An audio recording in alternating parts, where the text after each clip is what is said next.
So I hope you kind of get a flavour that all of the things which I've mentioned, they're all a bit disappointing, really. And so none of them have persistent, amazing effects for the management of FIC. A lot of them, there's no evidence for at all.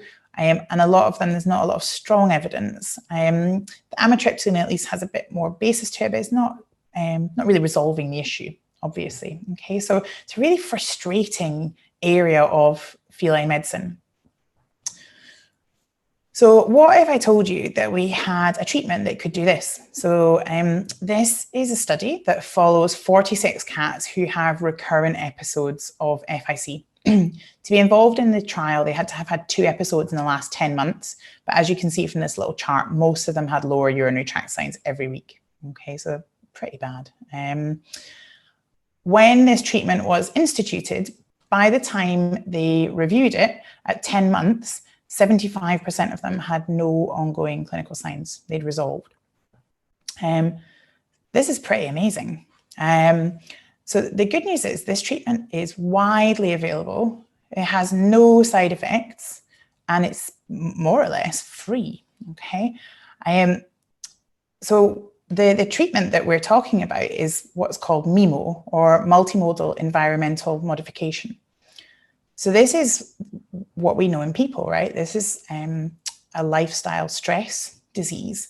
And unsurprisingly, the best way to treat these cats is to address the lifestyle and the stress. Their environment hasn't made them have FIC. They probably have a natural underlying tendency to be anxious, and their environment has just tipped them over the edge. It's precipitated emergence of the problem, but it hasn't made it happen, right? They probably have a natural bias towards an abnormal stress response.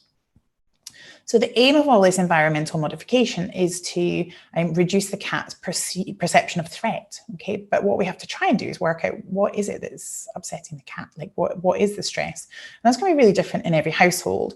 And you're going to definitely need to get the clients on board to understand this. There's a huge amount of information that's out there, and it's really going to be a case of taking the horse to water and hoping that it drinks. So getting the client on board, presenting them with all the information and the tools and the knowledge to make the changes. But you are unlikely to be bobbing around to their house and observing for a few days to see what it is that you think might be stressing the cat out, right? So lots of different things can be part of this story. And this study that I just was telling you about, lots of different parts to it. So in this study, they did suggest changing them to a wet diet, but it's all about sort of cat approval. So what they would do is put down a wet diet next to the cat's own food and let the cat kind of choose whether it thought that was okay. If they were happy with the wet diet, then they would gradually remove the dry food so the cat has hopefully got more dilute urine. And they advise trying to increase the water intake, trying to work out what the cat, how they like to drink. Do they like to drink from a bowl on the bedside table? Do they like one of the water fountains? Do they like a fish pump? Do they like bowls? What it is? And it's all about choices. So giving them lots of choices and lots of resources. So we all know about the 1+1 litter tray rule, right? So a litter tray for every cat plus an extra one.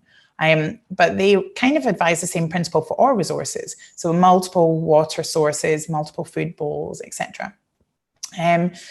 One study has shown that cats with FIC are more likely to have non-absorbable, non-clumping litter. So again, they were keen to put them on an absorbable clumping cat litter. Again, choosing lots of different types of litter boxes around the house, let the cat kind of express its preference, right? High vantage points, somewhere to scratch, somewhere to climb. I'm very conscious of multi-cat household problems, how to maybe just kind of almost separate them and let them live separate lives with separate resources.